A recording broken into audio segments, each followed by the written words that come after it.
Good morning, everybody. I think everybody knows me, but once again, I'm Michael Scharf. For the last 10 years, I've been the co-dean of this law school across the street, Case Western Reserve University School of Law. I've been here for 21 years, and before being co-dean, I ran the International Law Center and am still very involved in the international law program. So it's my great pleasure to be able to introduce and kick off this conference. This conference is actually being co-sponsored with our Burke Environmental Law Center.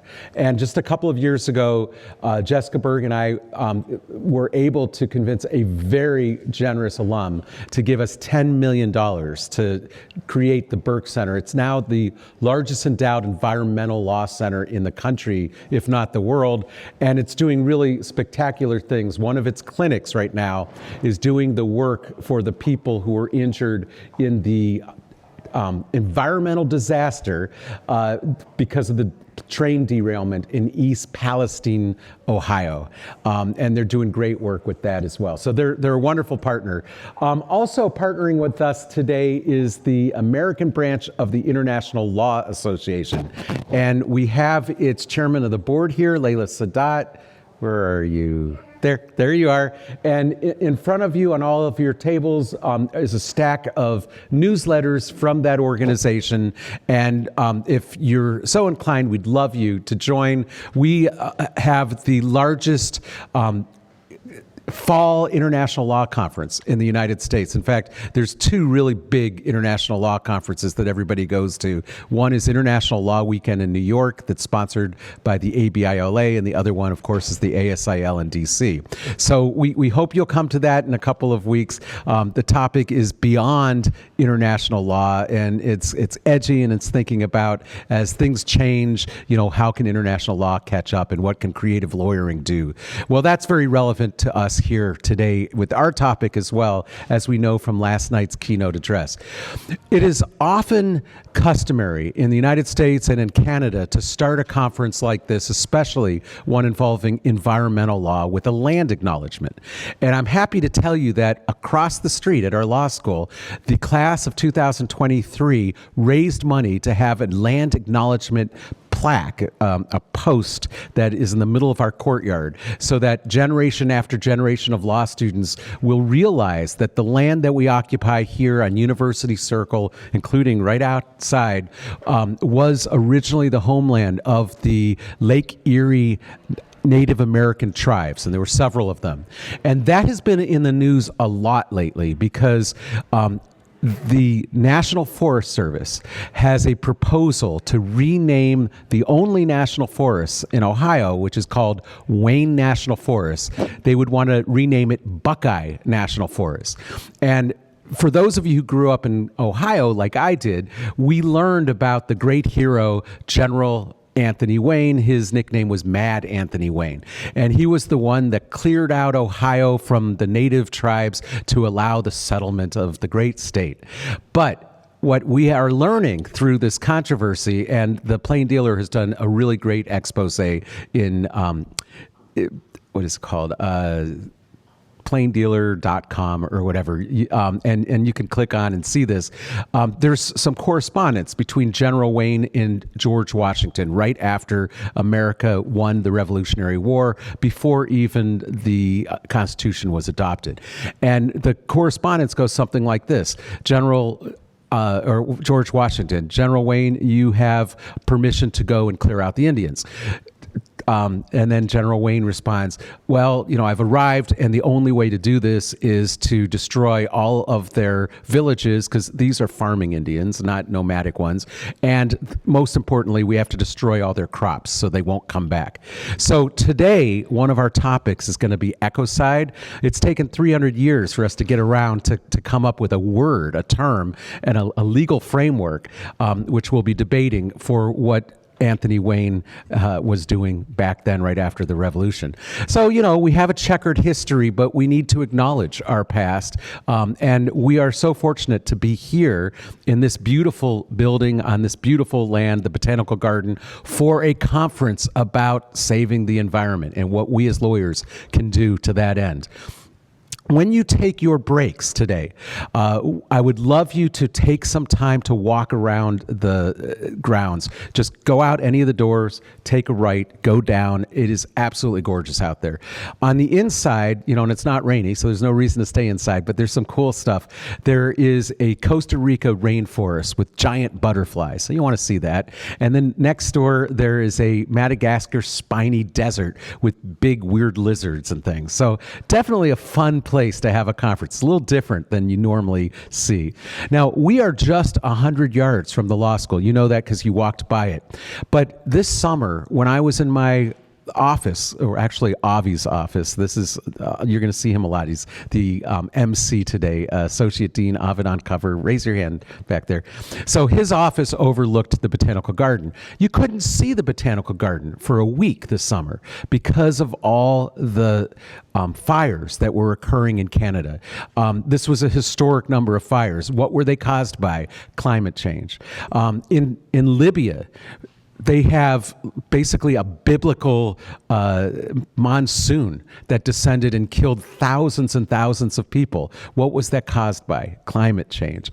And we're seeing the evidence of it all over, far and wide. Here in Ohio, we never have tornadoes. We had one come up Chester Avenue about a mile from here and do a lot of destruction. I got this phone alert in the middle of the night. I never get this. The phone beeps even though it was off, because I guess there's a way that these national emergencies turn it back on. And a voice says, "This is a tornado warning. This is not a drill. A tornado has been sighted in your area. Go down to your basement now." And I don't have a basement, so I was a little freaked out. That's all about climate change. Lake Erie, when I was a kid growing up here, people could walk across or snowmobile across. Some people even drove across Lake Erie. It froze every winter, solid. It hasn't been frozen in several years. Climate change. And those are just, some of the attributes of it. But when you see stories about how the Great Salt Lake is likely to be the Great Salt Basin of Utah in 10 years, no lake, and that's going to have a huge effect on farming and skiing and other things in that area. It's coming to roost. We're going to start feeling this in a really big way. We can't keep ignoring it. So it's not just a domestic problem. This is a inherently international problem. There are international solutions to this, and that's what this conference is about. Now, there have been lots of conferences on climate change, but I think this is the first one at the end of what might be the most tumultuous summer for the climate in ever, or at least in our lifetimes. And so what we say here, what gets published in our Journal of International Law, it's going to make a difference. And so Case Western Reserve is so proud to play a role in this. Those of you who are editors of our journal, can you raise your hand? So yeah, you're out there. Okay, so the journal editors are going to help publish the articles. We have some amazing speakers today, and foremost among those is the one that's going to kick things off this morning, and then, of course, our lunch speaker and our closing speaker. But let me just tell you briefly about our morning speaker, John Knox. Now, where are you sitting, John? There you are. Okay. John, come on up because you're going to be speaking in like 30 seconds. So John Knox and I started at the State Department together 30 some odd years ago. And some of the people that we started with have gone on to really impressive, famous careers. A lot of them have spoken at our conferences over the years. And John and I were just talking. I have not yet had the opportunity to get John here to Cleveland to speak at Case Western, and so this is really amazing for us. John, when I met him, was the attorney advisor for United Nations Affairs. He was actually the senior lawyer, and I was the junior lawyer, so I looked up to him. He graduated from Stanford, went on to become a really important law professor, chaired law professor at Wake Forest, and then for purposes of this conference, he was history's first ever UN Special Rapporteur for Human Rights and the Environment. And we're going to have a whole panel on that following his speech. But wow, we're so fortunate to have you here, John. And how about everybody giving a big applause for our keynote speaker? Thanks, Mike. So it's really a pleasure to be here at Case Western, and I just want to thank the organizers and especially my old friend Mike, who I am very proud to say that we've been friends for, as he said, over 30 years. I remember those days very clearly of, our offices were just across this little corridor from each other.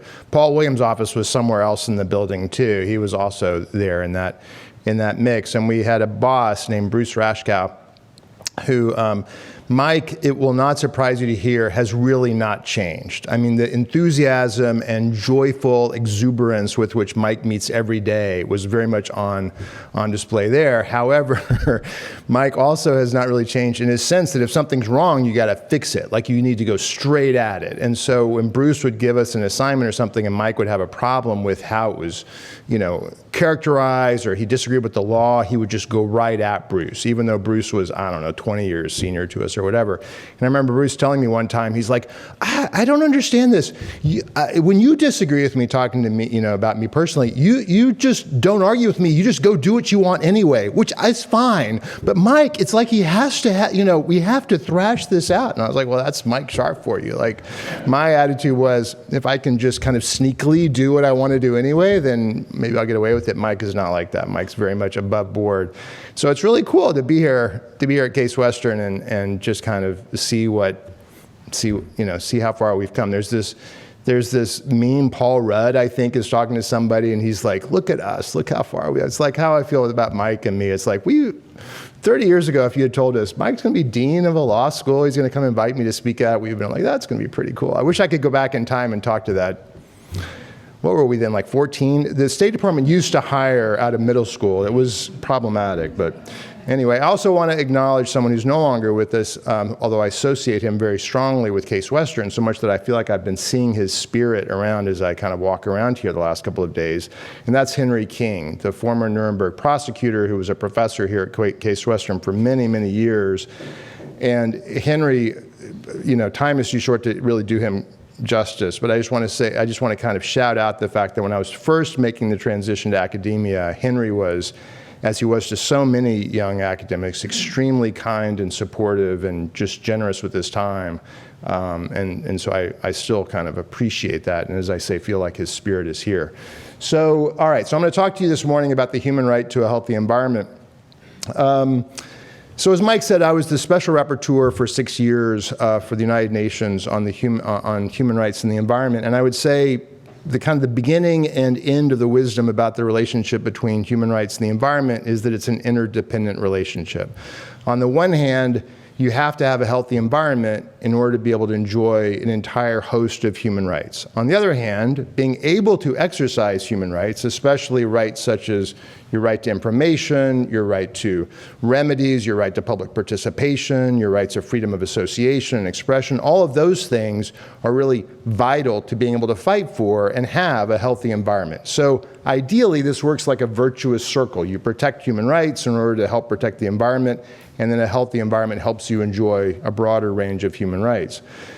There's two main pathways that international law, and for that matter domestic law, have found to kind of capture this relationship. One is you could simply recognize an autonomous human right to a healthy environment. As we'll see, that's happened in a lot of countries around the world. It hasn't happened very quickly at the international level. At the international level, we see more of the second path, or historically we've seen more of the second path, which I've called greening human rights. That is simply applying other human rights, rights like the right to health, the right to life, and many others, to the environmental context.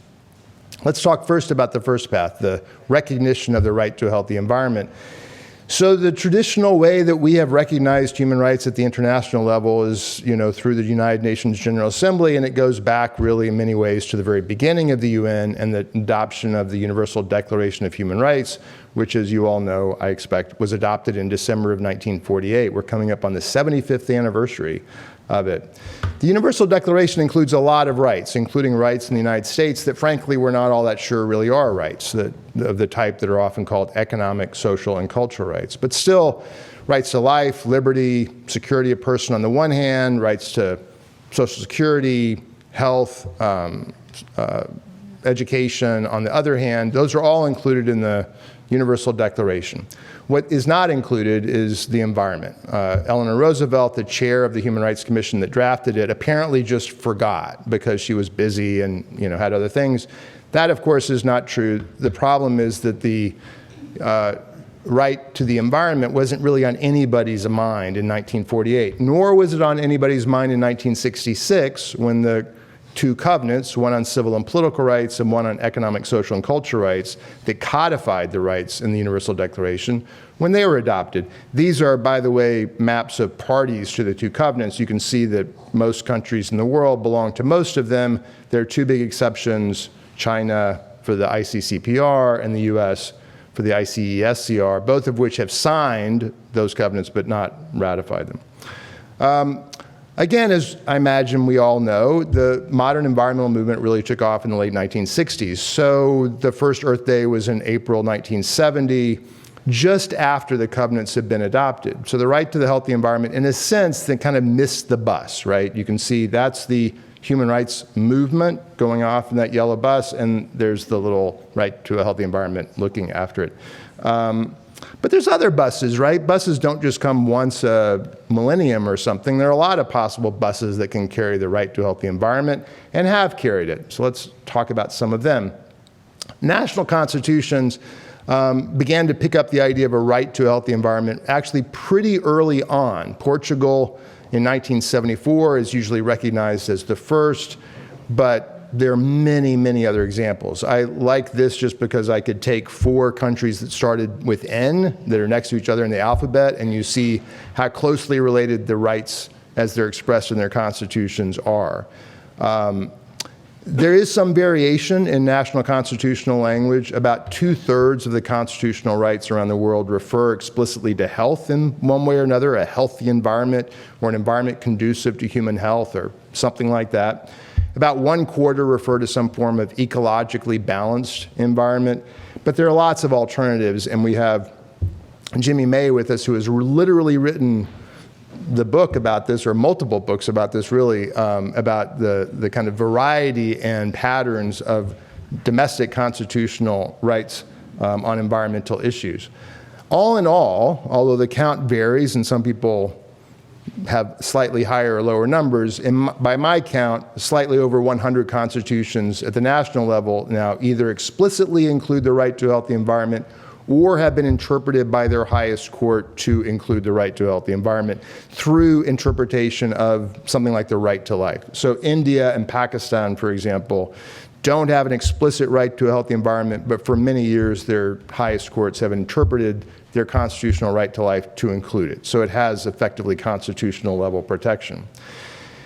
In the United States, actually, many states, well, 6, have included the right to a healthy environment here as well. It was a kind of a thing, again, in the early 1970s. Pennsylvania was one of the first states to include it in its state constitution. And then it kind of went into a period of desuetude, I guess, for a while, but only 2 years ago, New York added it. And so there's kind of maybe a bit of an upswelling of support again. Some of these states, a couple of them in particular, I don't think have ever really had any cases interpreting it. Others, the right's a basis for a cause of action. There was a case decided just 3 weeks ago out of Montana that got quite a bit of attention based on the Montanan state constitution's right to a healthy environment. At the regional level, too, the right to a healthy environment is actually quite popular. Almost every region of the world seems to have some regional human rights treaty or environmental treaty that includes a reference to or formally recognizes the right to a healthy environment. Here, the pathbreaker was the African Charter on Human and People's Rights in 1981, but as you can see, the San Salvador Protocol in Latin America and the Caribbean, the Aarhus Convention in Europe, the Arab Charter, the ASEAN Declaration. I mean, this is quite a long list of agreements now. So if you add all this together, if you add together the countries that have accepted the right in their national law with the countries that have accepted it in regional treaties, and of course there's a lot of overlap, still you get to something over 150 countries. My successor is the Special Rapporteur David Boyd. Every time I talk to him, the number seems to go up, but I think he would now say it's over 165. I'm a little more conservative on this. I'll just say it's 150 plus. You see there's some really big countries that are both big physically and also big in terms of population and kind of economics and political clout that have not accepted the right to a healthy environment through any of these mechanisms. The United States being the obvious one, since we're here talking in the United States, but also China, Japan, the UK, Australia, Canada. These are not insignificant countries internationally. And so that helps to explain why when we shift back to the global level, the United Nations level, the right really met with a lot of obstacles over the years. In some ways, it got closest to formal recognition very early on. In 1972, at the first International Environmental Conference in Stockholm, the parties adopted the Stockholm Declaration, the very first principle of which has this pretty human rights sounding language. Unfortunately, for those of us who support the idea of a human right to a healthy environment, that's as close as the United Nations got for another 50 years. This is not despite invitations, or I hate putting double negatives like this, there were invitations by groups and individuals to kind of encourage the United Nations to think about this. In the run-up to the 1992 Conference on Environment and Development held in Rio de Janeiro, the famous Brundtland Commission, the one that kind of popularized the idea of sustainable development, also included legal principles that included the right to a healthy environment, or in their words, a fundamental right to an environment adequate for their health and well-being. I've always thought adequate seems like such a, I don't know, not very inspiring, right? Like, let's have an adequate environment. Anyway, that did not make it into the Rio Declaration. Instead, you have this language: human beings are entitled to a healthy and productive life in harmony with nature. I've never been sure about this. I can't say this is for sure what's happened, but doesn't entitled to sounds like an amendment that somebody made to a draft that included the word right to, and someone was like, well, we can't have that. What kind of sounds the same but doesn't give the same kind of connotation? Entitled to sounds nice, but it doesn't carry the same weight as saying that we have a right to something. So that didn't make it. On the human rights side, the Human Rights Commission, the same one that Eleanor Roosevelt chaired back in the early days of the United Nations, had a subcommission composed of experts, and they asked one of their members, Fatima Zora-Santini, to draft a declaration on human rights and the environment, which she did, and which included the right to a healthy environment. That was presented to the Human Rights Commission, which rejected it. Ironically, or maybe not ironically, but in that same period I was talking about when Mike and Paul and I were all at the State Department, I actually had the file. The office, after I worked with Mike and on United Nations affairs, I went to the Office on Oceans, Environment, and Science. I had the file on human rights and the environment. And I always say this as a joke, but it's actually pretty true. That file really only needed one page in it, which was the United States does not recognize the right to a healthy environment, and then I could just close the file, and that was our position. So the United States, joined by others, kind of killed this proposal in the Human Rights Commission, and that's where it rested for nearly 20 years at the United Nations. Finally, in 2012, a coalition of countries led by the Maldives, which were particularly concerned about the effect of climate change on their human rights, spearheaded the initiative to get the Human Rights Council to appoint a new mandate holder. The Human Rights Council has independent experts, usually called special rapporteurs, that are appointed to investigate and issue reports on different human rights or different vulnerable groups or different threats to human rights. Usually the standards are pretty clear. So if there's a special rapporteur on torture, there's a convention against torture. There's a working group on arbitrary disappearances. The law on that's quite clear. But occasionally the Human Rights Commission, now replaced by the Human Rights Council as of 2006, would appoint somebody to kind of clarify an area. We don't know exactly what the obligations are. We're not going to call you a special rapporteur at first. We'll just call you an independent expert, but go investigate this and issue some reports. So largely because I had done work for the Maldives over the preceding however many years on this issue, they supported my candidacy. The Human Rights Council ended up appointing me in 2012 to be the first mandate holder in this mandate. The mandate, again, was limited to studying the human rights obligations and identifying, promoting, and exchanging views on best practices. This was not a go out and report on who's doing what. So I did that. For my first couple of years, I basically tried to map what human rights bodies had been saying about environmental issues. I held consultations all over the place, and I also have what I called a mapping project, where I, with the help of a lot of pro bono attorneys and law firms and academics and law students, issued 14 reports, each of which describing what some human rights body or some other source of international law had said about the environment. The end result of all of that was a remarkable degree of uniformity. It turns out that this greening human rights process, despite the fact that it started from so many different sources and so many different interpreters were engaged in it, they were all coming out to pretty similar places. They were identifying the same kinds of procedural obligations, including, as I said earlier, obligations you might think of kind of environmental democracy, to provide information, to provide for public participation, and so forth. But they were also saying that there were substantive obligations of states. In order to protect existing human rights, states had obligations to protect the environment.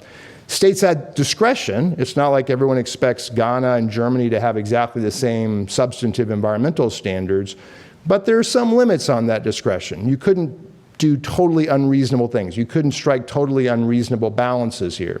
And finally, human rights law, as you would expect, says a lot about non-discrimination and protection of people in vulnerable situations, and that very much applies in the environmental context. So the mandate was renewed in 2015 for another and final 3-year term. My title was changed to Special Rapporteur.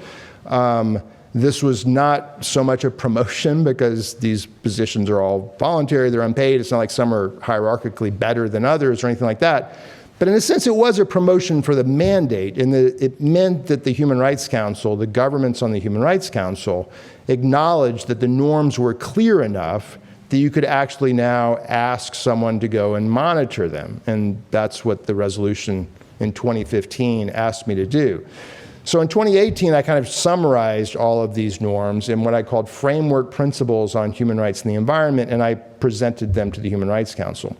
Now, let's come back to the idea of the right to a healthy environment. In that same report, I said, look, 6 years of this has made clear that these obligations are already there. States in many ways are already complying with them, but we still could really use a right to a healthy environment that provides a kind of central identification and overarching norm that all of these different norms can kind of be brought together in.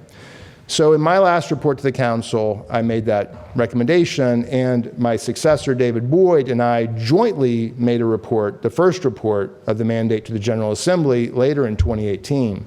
David, who has also written books about the right to a healthy environment, so he's a very good choice for this mandate, really made it, in some ways, the top priority of his for the next several years.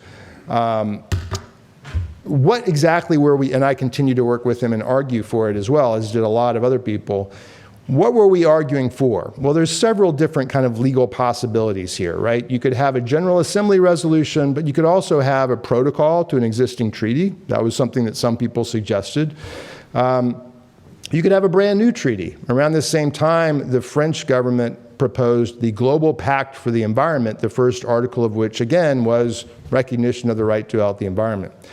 David and I, and again, it wasn't just us, a lot of other people were involved, but we agreed pretty quickly that the ideal would be, or at least what we would push for, would be a General Assembly resolution.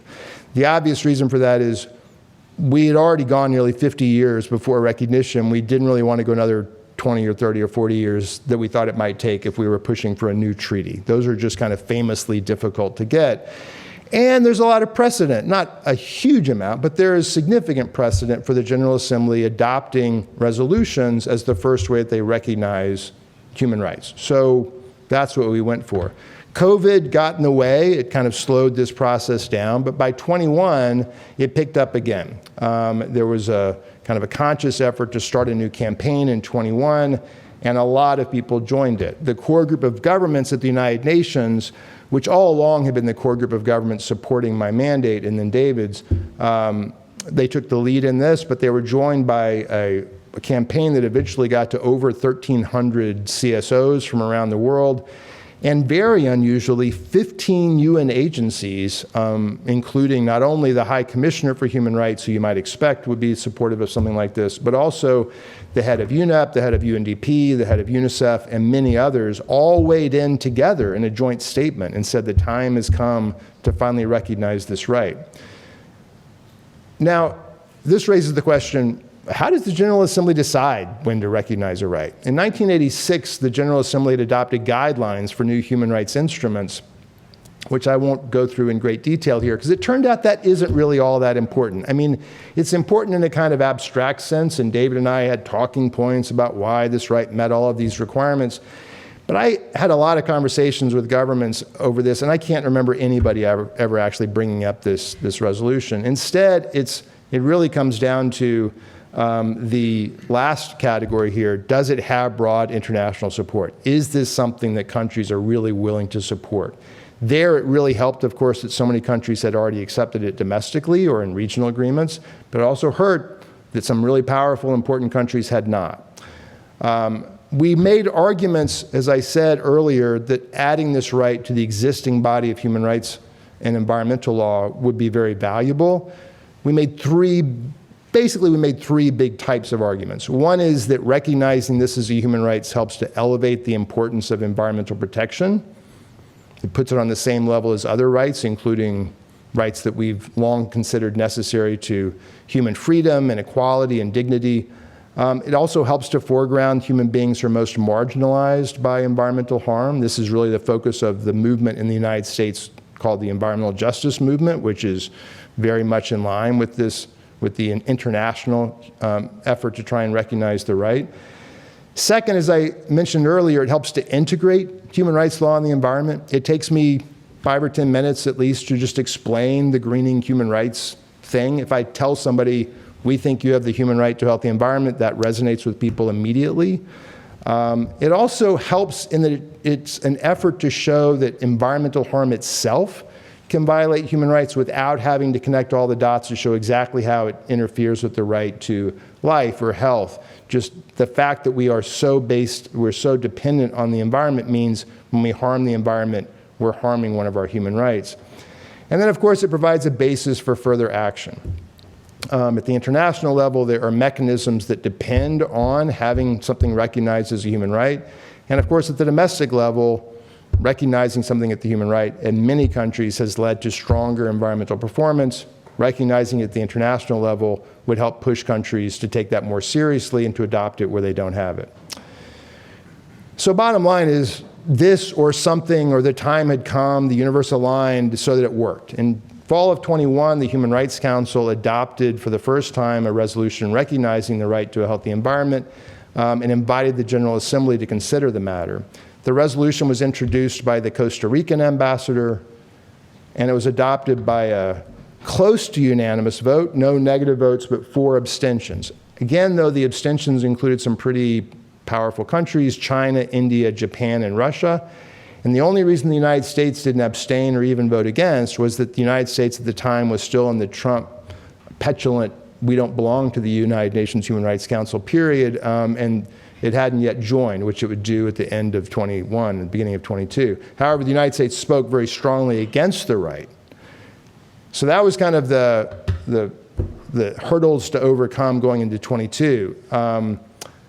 We did overcome them, led again by that same group of core governments. We had a lot of meetings with different governments. We used pressure whenever we could domestically, and the result was this resolution was adopted a little over a year ago by the General Assembly.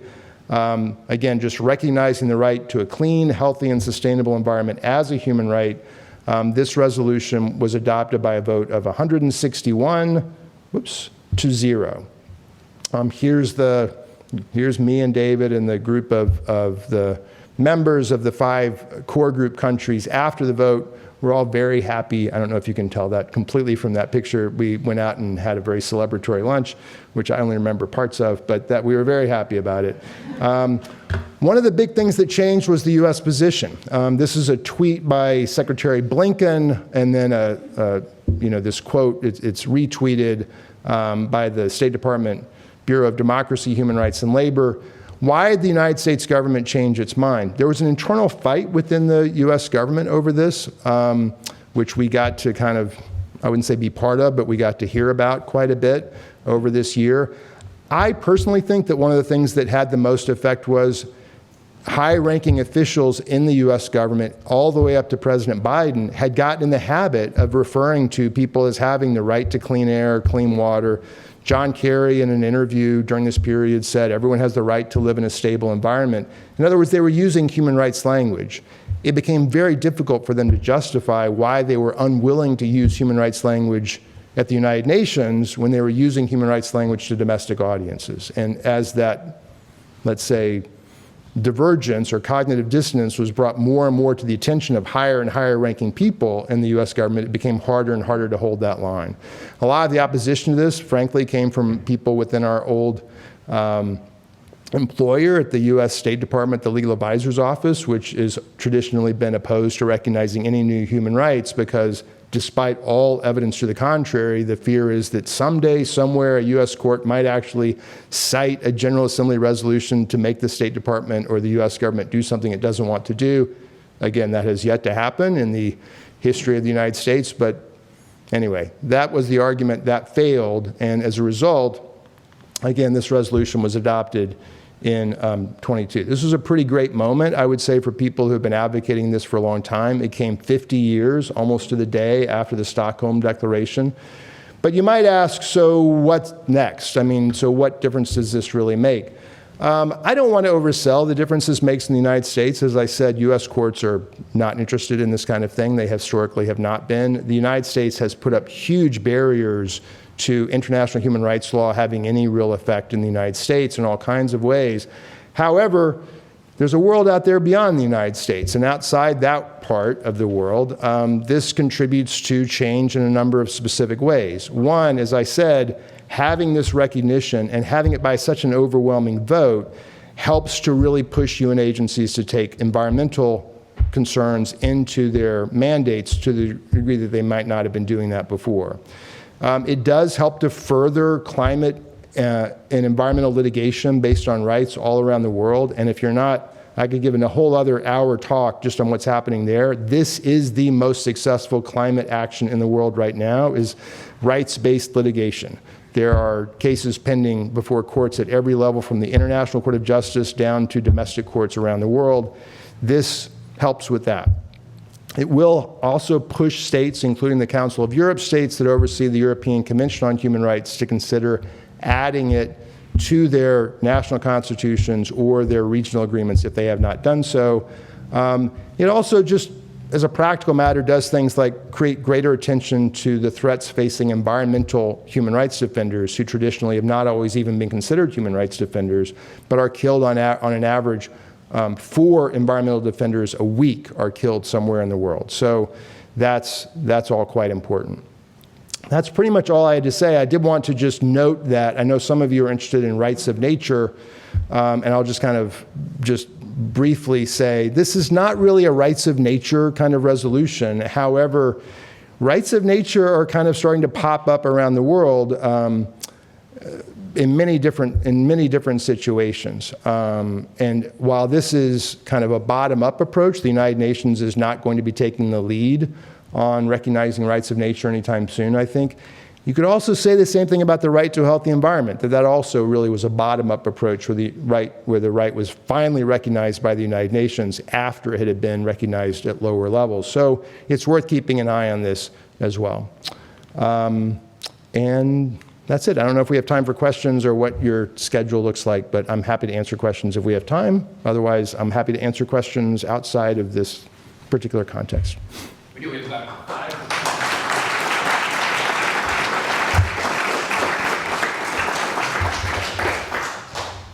Got about 5 minutes. Yeah, please. I'm curious what you believe the status of the right to a healthy environment is in terms of customary international law. Yeah, I've never been one to really try and rely all that much on customary international law, and I think there's some pretty big problems with saying it's part of customary international law, honestly. The biggest ones are the United States and many other countries, when they voted for the right at the General Assembly, made absolutely crystal clear that they were doing this with a view that this was a political commitment, and that it's not legally binding, and it's kind of hard to get from there opinion juris. Like if states are specifically saying, we are doing this with the understanding that this is not supposed to be an indication of what we think about international law, it's kind of hard to say, well, really, even though you said that, we really know deep down you think you are. And it's just another, and it matters that China abstained. It matters that Russia abstained. So I think it's pretty hard to say that it's customary international law personally. Thank you.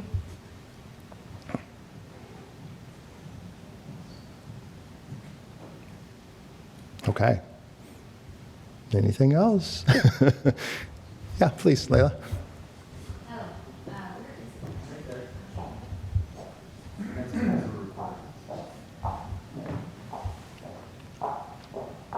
Thank you so much, John. And that was a really inspiring presentation. My question is this. I'm kind of the leader of the Crimes Against Humanity treaty movement. One of the things we're thinking about is, should environmental crimes, I'm going to talk about this today, should they be considered potentially crimes against humanity? And I was intrigued by your slide when you decided to go for the General Assembly resolution rather than the new treaty, the French idea.